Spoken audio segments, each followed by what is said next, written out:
마태복음 3장 2절에 보니까 여자가 낳은 자 중에 가장 큰 자가 세례요한인데, 세례요한이 그렇게 얘기했죠. 회개하라, 이는 하늘의 왕국이 가까이 왔다. 이게 마태복음의 핵심 성경 구절입니다. 그 말은 회개하라, 이는 하늘의 왕국이 가까웠다. 그래서 사복음서 가운데 마태복음은 왕의 복음이라고 말하는 거예요. 왕으로 오신 그리스도를 말하는 것입니다.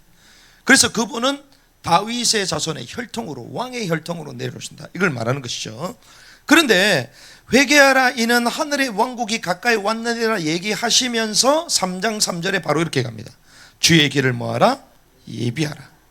그분의 행로들을 곧게 하라. 이것이 저와 여러분들의 사역이고 미션인 줄 믿습니다. 이제는 그분의 오실 길을 예배해야 되는 거예요. 그러면 그분의 오실 길, 초림 때는 이미 왔잖아요. 그러면 뭐만 남았습니까? 재림. 주님의 오실 길을 예배하는 자들이 되어야 될 줄 믿습니다. 그래서 우리는 주님의 오실 길을 예배하는 자의 삶을 사는 것이다. 그래서 그것을 주님은 뭐라고 얘기하셨냐? 제자도라고 말씀하셨어요. 제자도. 그래서 제자도에 대해서 마태복음 16장에 말씀하셨고, 마태복음 17장에 제자도 자기 보현하고 자기 십자가를 지면 핍박을 받을 거고 자기 혼을 잃는 사람은 오히려 얻게 될 것인데 좁은 길을 가고 막 이런 얘기를 하셨어요. 그럼 인간적으로 볼 때는 이 땅에 살면서 막 유익이 없고 너무 재미없는 삶 아니냐, 이렇게 느껴질 수 있습니다. 고난만 받고 이제는 헌신만 해야 되고 좁은 길을 가고 너무 억울하지 않냐, 이렇게 느껴질 수가 있죠. 하지만 주님은 그것도 아시고 너희들 가운데 몇 사람은 죽음을 보기 전에 인자가 다시 올 것을 보게 될 것이다. 왕권을 가지고 오게 될 것이다. 그건 주의 재림이거든요. 그런데 주의 재림이 임했습니까? 아직 안 했습니다. 그런데 주의 재림이 구속사의 경륜 가운데에 주님의 특별한 계획 속에 보여집니다. 그게 어디냐면 마태복음 17장이에요. 그게 변화산 사건, 변화산 사건. 그래서 그 변화산 사건, 산으로 올라갔는데 주님이 변형되셨죠. 그걸 주님의 재림 때의 모습을 미리 보여주시는 거예요. 그래서 특별히 3명의 제자들만 그걸 체험하게 됩니다. 그들이 높은 산으로 올라갔죠. 뭘 얘기합니까? 이기는 자를 말하는 것이고, 그리고 변형된 자를 본다. 그도 거룩함이 없은 주를 볼 수 있다, 없다? 없다. 그러면 그들 뭐가 됐다? 거룩한 자가 됐다. 쉽게 하면 신약의 이기는 자의 예표를 보여주신 거예요. 그 세 제자들이 그래서 변화산에서 주의 재림을 미리 맛보게 된 것입니다. 이런 가운데에 이제 오늘 본문 주님이 갈릴리로 가셨습니다. 갈릴리로 가셔서 그들에게 죽임을 당하고 이제 3일 만에 부활할 것을 말씀하셨죠. 이게 오늘 본문에 나오는 22절에서부터 23절에 나오는 주님의 죽으심 2차 순환에 대해서 예고하시는 거예요. 2차, 두 번째. 첫 번째는 어디서 얘기했습니까? 주는 그리스도 살아계신 아들이십니다. 그때 주님이 너는 베드로 칭찬하시면서 자기 고난당할 것을 말씀한 그 첫 번째예요. 그때 사람들이 그림 없어서 항변하고 난리도 났잖아요. 그때 사단아 내대로 물러가라. 그것은 누구 일이다? 하나님의 일인데 아버지를 생각하시고 너는 사람의 일을 책망받았잖아요. 그 첫 번째. 그런데 오늘 이제 이 얘기를 또 하십니다. 왜 이 얘기를 또 하셨을까요? 주님의 순환이 가까워지고 있다는 거예요. 고난이 이제는 가까워지고 있다는 것입니다. 그런데 첫 번째는 어떻게 했습니까? 주여 그리 마옵소서였잖아요. 그러니까 칭찬받아서 꾸중받았어요? 꾸중들었어. 이제 두 번째입니다. 두 번째 주님 말씀하시고 나니까 그리 마옵소서 하면 꾸중들을까요? 칭찬받을까요? 당연히 꾸중받지. 그러니까 제자들 가만히 있어요. 가만히 있어. 항변하지 않습니다. 그런데 재미난 사실은 오늘 본문에 뭐라고 합니까? 23절에 그들에게 죽임을 당하고 셋째 날에 다시 일으키시라 하시니 그들이 뭐하더라? 심히 근심, 걱정이 돼서 심히 근심했어. 어떤 의미에서는 주님의 십자가의 죽음과 부활이 깊게 이해됐다, 이해 안 됐다? 이해 안 됐다. 변화산을 체험했음에도 불구하고, 주님이 왕권을 가지고 오신다는 그 사실을 체험했음에도 불구하고 당장 다가올 순환에 대해서는 여전히 근심하고 있는, 그게 우리들의 모습입니다. 우리들의 모습. 주님이 이 땅에 왕권을 가지고 오신 줄 믿습니다. 그래서 우리가 천국은 마치 막 이렇게 부르잖아요. 천국은 마치. 그런데 그걸 부르면서도 우리의 마음은 여전히 땅에 있잖아. 마치 그런 것과 같은 거예요. 제자들이 주님과 함께 있음에도 불구하고 현실적인 게 더 크게 느껴지는 이런 분위기 가운데 있었다는 것입니다. 그런 가운데에 오늘 24절에 보니까 그들이 어디로 갔죠? 가버나움으로 갔습니다. 가버나움 갔을 때에 뭐 얘기가 나오냐? 세금 얘기예요. 세금 얘기. 특별히 성전세를 내는 것에 대한 얘기가 나옵니다. 성전세. 출애굽기 31장인가 이런 데 보면 이제 성막이 세워지고 이제 장성한 자들은 의무적으로 성전세를 내도록 했습니다. 왜? 관리를 해야 되니까. 성전을 수리하고 유지를 위하여 이제 성전세를 내야 되는데 아달월, 특별히 2월에서 3월 15일경에 반세겔을 낸다. 이 반세겔은 2데나리온, 1데나리온이 하루 품삯입니다. 그럼 2데나리온 정도, 지금으로 따지면 요즘 인건비가 비싸잖아요. 좀 싼 데는 10만 원, 많은 데는 15만 원, 한 20만 원, 30만 원 정도 낸다고 생각해요. 1년에 한 번. 그러니까 여기에 대해서 세금을 걷는 사람이 와가지고 물어보는 거예요. 그러니까 첫 번째는 가버나움에서의 공세 사건입니다. 공세 사건. 24절의 말씀 같이 한번 읽습니다. 시작. 그들이 가버나움에 다다랐을 때에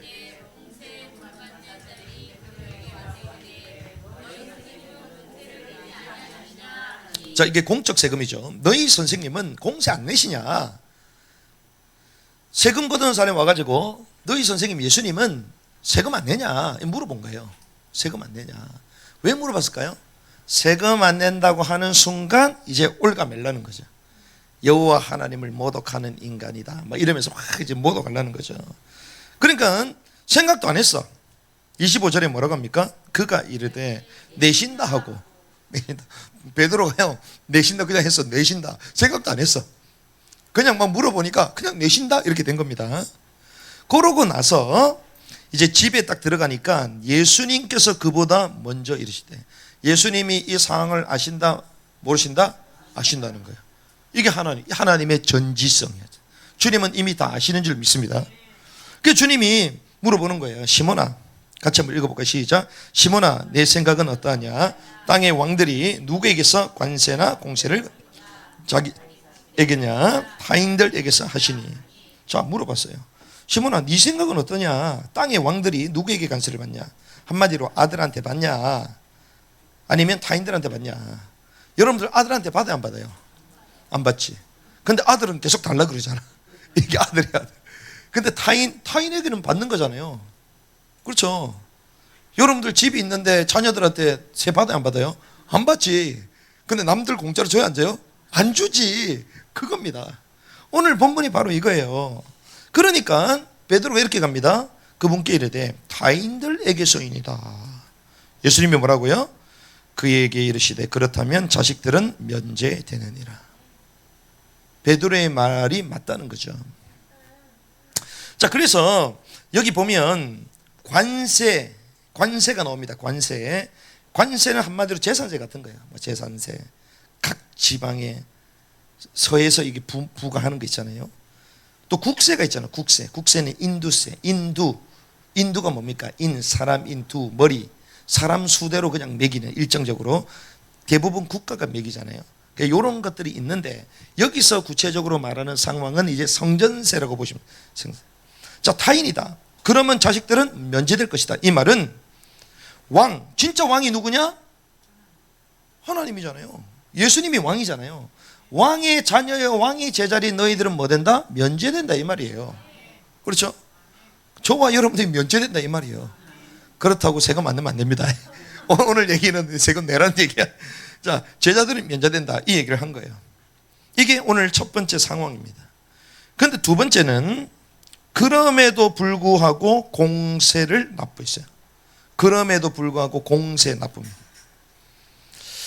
자, 27절의 말씀 같이 했습니다. 시작. 그럼에도 불구하고 우리가 그들을 걸려 넘어지게 할까 염려하노니 너는 바다로 가서 낚싯바늘을 던져 처음 올라오는 물고기를 잡으라. 네가 그것의 입을 열면 돈 하나를 발견하리니 그것을 가져다가 나와 너를 위해 그들에게 주라 하시니라. 아멘. 자, 이게 무슨 말이냐? 우리가 그들을 걸려 넘어지게 할까 염려한다. 자, 그들을 넘어지게 만드는 것이 누구라고요? 우리라는 거야.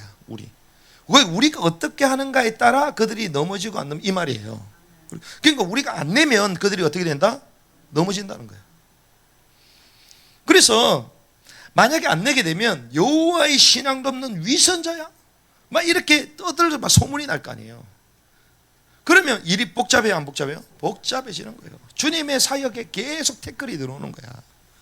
그러니까 주님이 한마디로 뭐 하자? 그냥 내라는 거예요. 어떤 의미에서는 우리가 이 땅에 우리가 영원한 주님의 왕국 가운데 우리가 들어갈 자들이지만 지금은 어디 살고 있죠? 이 땅에 살고 있죠. 이 땅. 그래서 이 땅에 사는 성도들의 의무와 조화를 말하는 거예요. 이 땅에 사는 우리가 이 땅에 살고 있으니까 우리가 버스는 우리 아버지가 버스 회사 사장이야. 그렇다고 무조건 공짜로 타요? 아닙니다. 카드 만들어서 타야 돼. 쉽게 얘기하면. 그렇죠? 우리 아버지가 저기 인천공항 사장이야. 아무거나 그냥 막 비행기 막 타고 돌아다녀? 아닙니다. 발권 다 해가지고 찍고 들어가야 돼요. 다. 마치 그런 거예요. 우리가 이 땅에 살고 있지만 성도의 의무를 다할 필요가 있다는 거예요. 예수님은 할례가 필요 있는 분입니까? 필요 없는 분이에요? 필요 없습니다. 그런데 할례 했어 안 했어? 했습니다. 유대인이기 때문에. 예수님은 세례 받을 필요 있어요? 없어요? 없습니다. 그런데 세례를 받았어요? 안 받았어요? 받았습니다. 바울이 얘기합니다. 모든 것이 가하나 모든 것이 가하지 아니하고. 우리 교회가요, 우리 이번에 명절 있잖아요. 제사 음식 먹어도 돼요? 안 돼요? 됩니다. 근데 왜 안 먹죠? 그게 덕이 되니까. 그거 먹으면 배가 갑자기 아프고 우리가 한 거는 너무 맛있고 그래요? 아닙니다. 똑같아요. 마찬가지입니다. 죄송합니다. 잘 모르지만 만약에 여기 있는 마트가 신천지가 운영을 해. 근데 여기 구멍 가게가 믿음 좋은 우리 집사님 권사님들만 운영을 해. 근데 가면 먼지가 많아. 그러면 믿음 좋은 데 가겠어요? 식품 좋은 데 가겠어요? 신천지라 할지라도 믿음 있는 데로 가는 거야. 사람이 그런 거예요. 사람이. 오늘 말하는 거 이런 구분이 돼야 된다는 거예요. 그래서 먹든지 마시든지 전부 다 뭘 위하여? 하나님의 영광을 위하여. 특별히 로마서 13장에 보면 주님의 권세로 지도자를 세웠다고 얘기합니다. 주님의 권세, 권력자는 주님께서 친히 세운 것이다. 그래서 그 권력의 통치, 그 질서는 하나님에게 있기 때문에 그 흐름대로 우리는 통치받으면서 살아가는 것이다. 그걸 말하는 거예요. 하지만 그는 어떤 자가 된다? 하나님의 선한 사역자가 돼야 된다. 선한 종이 되는. 그런데 그 역할을 하지 않을 때는 우리가 직구할 수 있는 거죠. 그래서 이것은 세상의 법, 하나님의 질서, 이걸 말하는 거예요. 그래서 27절에 뭐라고 얘기합니까? 바다에 가서 낚싯바늘로 던졌을 때에 처음 올라온 고기, 그 입을 열면 돈 한 다발이 나올 것이다. 또 하나가 나올 것이다. 하나를 발견하니 그것을 가서 내면 된다. 이렇게. 그래서 이걸 가지고 사람들이 야, 예수님은 자연계의 능력이 있는 분이다. 뭐 맞는 말이지 그것도. 근데 그 핵심은 그게 아니에요. 그럼에도 불구하고 지혜롭게 공세를 납부해야 될 점이 있습니다. 그래서 저와 여러분들은 그 공세를 납부해야 돼.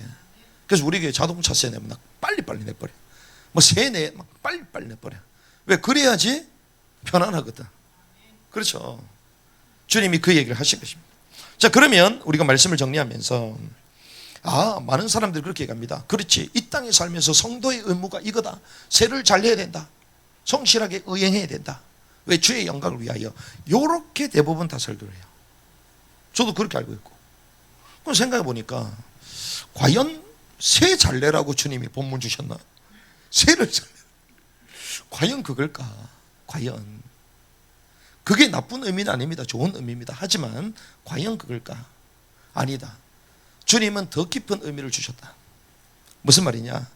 구약은 전부 다 오실 메시아 예수 그리스도에 대한 그림자잖아요. 그렇죠? 그래서 선지자의 글이나 이 모든 것들이 누구에 대해서 얘기한다? 곧 나에 대해서 얘기하느니라. 예수님 그렇게 말씀하셨죠. 자, 그러면 이 땅의 것을 주님 말할 때는 뭘 얘기합니까? 하늘의 것을 보여주시는 거예요. 이 땅의 원리 원칙, 하나님의 권세와 권력과 이 통치, 해드심 모든 것들은 이제 하늘의 것과 유비가 되는 거예요, 이게. 자, 그러면 첫 번째, 성전세를 내는 것. 자, 성전세를 내라 했습니다.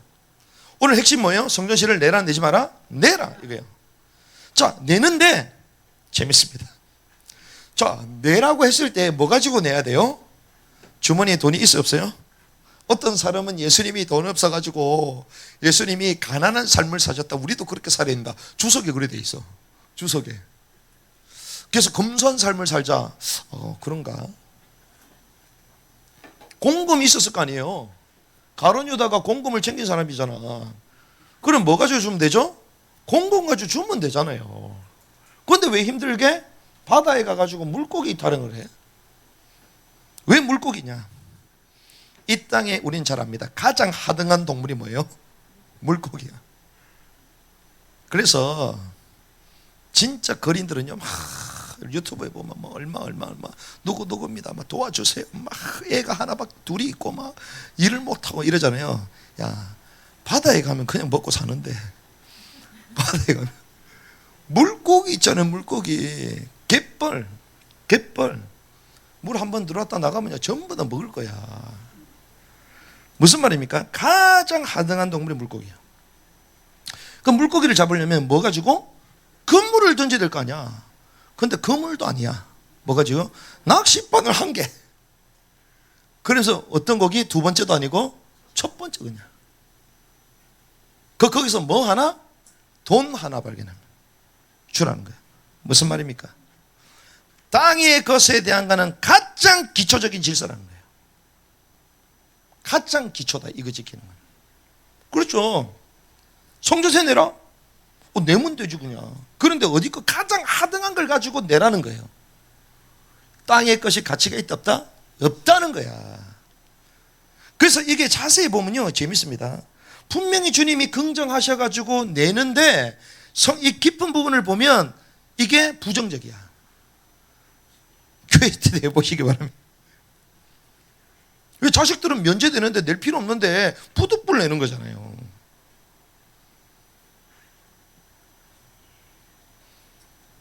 그들이 염려할까? 그래서 주님 이거 하라는 것입니다. 자, 성전세를 내는 것, 이 땅에 우리가 세금을 내고 이런 것들 전부 다 기초라는 거예요. 가장 기초. 그러니 가장 하등한 동물, 그 물고기 그 입에서 나오는 그걸 하나 가지고 주라는 거야. 세상의 것이 대단해요? 기초입니다. 그 의무, 그 질서 그냥 지키면 돼요. 마태복음 12장 6절에 뭐라고 합니까? 성전보다 큰 이가 계신다. 이게 두 번째예요. 이 땅의 성전세 가장 기초다. 성전보다 큰 이가 계시는데 그분이 안식일에 뭐다? 주인이다. 아니 성전세를 왜 냅니까? 이분은 성전의 주인인데 성전의 주인한테 성전세를 내라 하고 있어. 말이 맞아요? 말이 안 맞는 거지. 이 땅의 통치 누가 합니까? 하나님이 앞으로 영원토록 하실 거 아니에요. 그 지금 누가 통치하고? 사단이 통치하고 있는 거지. 그 지가 뭐 하고 있어요? 왕노릇 하는 거야. 그럼 이 땅의 것 영원한 거예요? 없어질 것들이에요. 그 이 땅의 원리 원칙 이런 거 기본 가장 하등한 것이라는 거예요. 그러면 우리는 뭐 성전보다 더 큰 이가 계시는데 오늘 제목이 뭡니까? 땅의 성전세인가 하늘의 성전세인가? 제 제목을 이렇게 했어요. 고민을 엄청 많이 했어요. 올 때까지 계속 고민만 하고 있어. 그 어떤 사람은 목사님은 제목을 어렵게 진다. 어렵게. 도대체 저 제목이 뭐냐? 저는 제목만 나오면 설교는 그냥 흘러나와요. 제목이 제일 어려워. 그럼 저 의미가 무슨 말이겠어요? 땅의 성전세인가 하늘의 성전세. 하늘에 뭐가 있다? 성전세가 있다는 거지. 생각을 깊게 하시고. 자, 그러면 성전보다 큰 이가 계시잖아요. 땅의 것도 의무를 다하고 주는데 드리는데 하늘에가 여러분들 드려 안 드려요? 무엇을 드리고 있습니까? 우리는 무엇을 드려야 되냐 이거예요. 아니 본문에 나오는 게 야 성전세 잘 내자 뭐 성도의 업무를 다하자 이거예요. 저는 그렇게 안 보여. 왜? 주님 뭐라고 합니까? 땅의 왕들이 누구에게서 관세나 공세를 걷느냐? 그 주님이 어떻게 사실은 부정적으로 얘기하는 거야. 땅의 것은 그렇게 하는데 그 주님 진짜 주님이 말하고 싶은 거는 하늘의 왕국의 주인은 왕은 누구냐? 이거 얘기하는 거예요. 땅의 것은 이렇게 당연히 하는데 주는데 땅에 속해 있으니까 너희는 하늘에 속해 있는 사람이고 이제 하늘의 왕국의 아들들인데 하늘에 통치받는 너희는 하늘을 위하여 뭐하냐 이거예요. 사람들이 도대체 뭐하냐 이거예요. 그게 아니고 그냥 뭐 세금 잘 내라고 본문에 나왔겠어요 이게. 깨닫는 은혜가 있을지어다.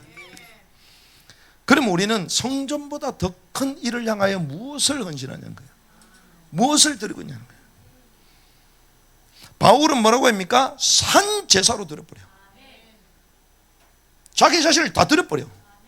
바울은. 그래서 우리가 예배 드릴 때에 뭐합니까? 헌물 없는 예배가 어디 있어요? 재물 없는 예배가 어디 있어요? 그렇죠. 그러니까 우리는 힘을 다해야 합니다. 힘을 다해요. 그 제가 때로는 막 죄송할 정도. 그 죄송해도 할 수 없다. 왜? 여기에 대해서 할 말은 제가 있으니까. 연말 되면 합니다. 제가 왜 이런 얘기를. 초대교회는 어땠습니까? 올인 해버렸어요. 올인. 비교가 안 되잖아요. 비교가. 그러니까 주님의 왕국과 그 교회를 위하여 막 올인하는 거야. 성전도 막 크신 주님을 위하여 막 헌신하고 막 하는 거예요. 그래서 저희 교회는 11조를 말하지 않습니다. 목사님 11조 얘기 하시던데요. 저는 11조 얘기 안 합니다. 왜? 10의 9조를 말합니다. 여러분들이 그게 딱 들어와야 돼요. 10의 9조는 뭐 어떻게 사냐? 지금보다 10배의 수익이 들어오면 돼. 그렇지 않습니까? 그러니까 그런 생각 전혀 못해. 늘 우리 틀에서 계속 생각하는 거야. 우리 틀에서 우와 10의 9조를 내가 완전 사기꾼 아니야 사기꾼 아니야. 그게 아니야. 주님은요 르호봇 하나님은 샘의 근원을 주신 줄 믿습니다. 그래서 야벳에게 주셨던 축복이 뭡니까? 창대하게 될 것이다. 그래서 셈의 후예들 특별히 동양인들 중심으로 6대륙 가운데 3대륙만 발견되어서 세계 역사가 돌아갔잖아요. 그런 가운데 1492년 콜럼버스를 통하여 하나님은 세계대륙 북아메리카부터 해가지고 세계대륙을 발견하십니다. 신대륙. 엄청나게 창대하게 되잖아요. 근데 콜럼버스가 어떤 후손이냐? 야벳의 후손입니다. 그 야벳이 창대하게 될 것이다. 누가 축복했어요? 노아가 했습니다. 노아가. 있는 그대로 성취됐어요. 그래서 세계 1차 혁명, 2차 혁명, 산업, 3차 혁명 전부 다 어디요? 유럽에서 다요. 유럽에서. 전부 다. 그래서 전 세계를 지배하는 게 유럽이 된 거야. 그런데 그 땅의 축복이 누구에게 왔어요? 하늘과 땅의 모든 권세를 너희에게 주셨어요. 하늘 권세, 땅의 권세. 그 저와 여러분들이 그의 의와 그를 위하여 달려갈 때에 영적인 축복, 땅의 축복 주님이 허락한 줄 믿습니다. 우리가 이를 달려가는 거예요. 그럼 우리 또 이렇게 생각합니다. 와 축복 많이 받았구나. 와 저기는 축복 많이 받았구나. 죄송합니다. 축복 많이 받았습니다. 이거는 지금 갖고 있다는 거잖아요. 갖고 있기 때문에 와 축복받다 그러잖아요. 갖고 있는 게 없어야 돼요. 그 비밀을 압니까 여러분들? 갖고 있으면요 겉으로 볼 땐 축복한 게 맞아요. 하지만 죄송합니다. 그거 가지고 엉뚱한 짓을 하고 있는 중입니다. 바울 어땠어요? 어마어마한 연보개가 들어왔어요. 그런데 그 모든 것을 바로 나눠버렸어. 그래야지 자기 자신을 살릴 수 있습니다. 제가 지난번에 한번 얘기했습니다. 어떤 분이 물어보길래 와 대단한 사역자이고 와 예언하고 치하고 막 뒤집어뜨리고 막 난리도 아니야. 이분이 죄송합니다. 잠실에 진출했어요. 그 교회가. 와 대단하구나 대단하구나. 그럼 제가 얘기했죠. 저분이 정말 바울 같습니까? 증거가 뭐냐? 아니라는 증거. 명품을 들이고 가시더라고. 입고 있는 옷부터가. 양복 그거 300만 원짜리요. 저는 10몇만 원짜리 입고 다니는데 제 있는 거 좋아 보이죠? 10몇만 원짜리. 딱 정해져서 내가 사는 건 정해져. 내 돈 주고도 안 사. 그래서 이래저래 좀 단정하게 하니까 비싸게 보이기. 눈속임. 그 지난번에 언제입니까? 목사 안수 받고 이럴 때 어떤 분이 이제 옷을 맞춰줘가지고 그거 이제 한 게 있고 막 우리는 그런 관심 없어요. 그런데 막 축복 받았다 이런 사람 죄송합니다. 막 위에 뭐 진주 목걸이를 충충 쪼려가지고 떠나갈 지어다 막 이러고 뭐 주님의 역사보다는 빛이 반짝거려. 그 죄송합니다만 저는 시계도 잘 안 차요. 시계도. 넥타이도 거의 딱 정해진 겁니다. 왜? 사람은요 그렇게 약해요. 시계가 있으면요, 와, 저 목사님 어떤 시계 차고 있냐 이거 쳐다보고 있어요. 저는 다 압니다. 넥타이 바뀌었잖아요. 이야, 오늘 넥타이 바뀌셨네 이럽니다 지금. 그게 다 의도가 다 있어요. 우리가 정말 이 땅에 세금 내고 이 땅의 법칙 지키는 것도 필요하지만 그건 기본이라는 거예요. 그런데 참 성전이신 그리스도는 우리가 어떻게 섬기냐는 거예요. 주의 영광과 그 을을 위해 달려가야 될 줄 믿습니다. 그래서 앞으로 성전의 실체이신 그분이 우리와 함께 하십니다.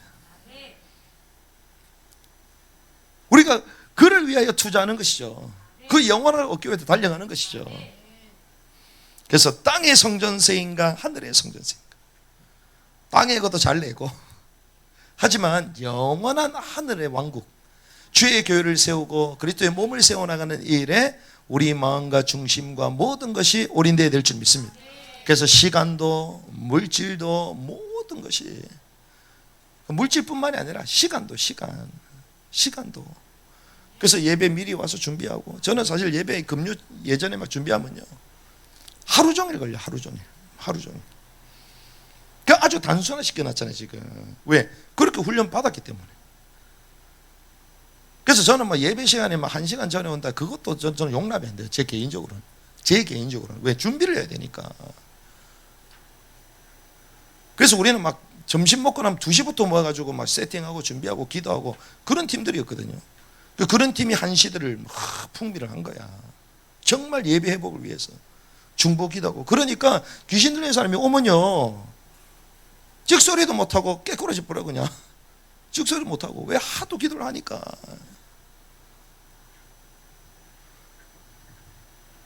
늦게 온 사람들 찔리라고 얘기하는 건 아닙니다. 우리가 그런 중심이 있어야 된다. 우리가 비록 연약하고 부족하지만 중심은 그래야 돼야 된다. 그래 해서 정말 그리스도의 몸을 세워나가고 주님의 영광을 위하여 달려가는 그런 주의 백성들 되기를 주님을 축복합니다.